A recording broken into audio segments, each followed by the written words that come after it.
Si Bato ay wanted ng ICC. Hindi niya gusto na hindi siya pumapasok. Malayo at magkaiba yon. Ayaw pumasok dahil isasakay siya sa eroplano at dadalhin sa dayuhang bansa para ikulong. Hindi niya gusto na hindi pumasok ng personal. Hindi maipagkakaila sa talaan sa Senado na si Senator Ronald De La Rosa, ang isa sa pinakamasipag na naging senador. Sa usapin lalo ng attendance, iniluklok siya ng taong bayan na maging senador. Hayaan natin siyang magtrabaho para sa taong bayan sa pamamagitan ng online.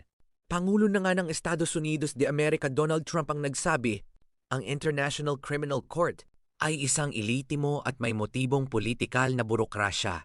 Madalas niyang ginagamit ang mga salitang tulad ng illegal o walang batayan. Tinatanggihan ng autoridad nito.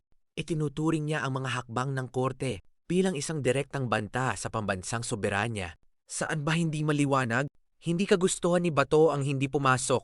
Maging sino man na senador hanggat walang final conviction. Ibig sabihin hindi pa kriminal ang tao kaya't dapat gawin niya ang mandato niya. Dahil ibinoto siya ng mga Pilipino. Number 3 nga yan eh.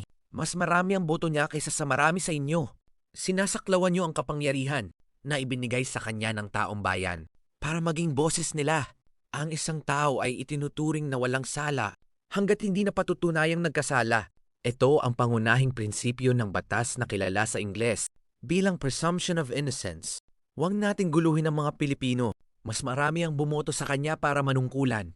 Gamitin ang technology para magampanan niya ito. Kayo? Ano sa palagay niyo? Dapat nga bang pumasok si Senator Bato? Or okay lang na sa online na lang maramdaman ang kanyang presensya? Maraming salamat sa inyong pagtangkilik at panunood. God bless.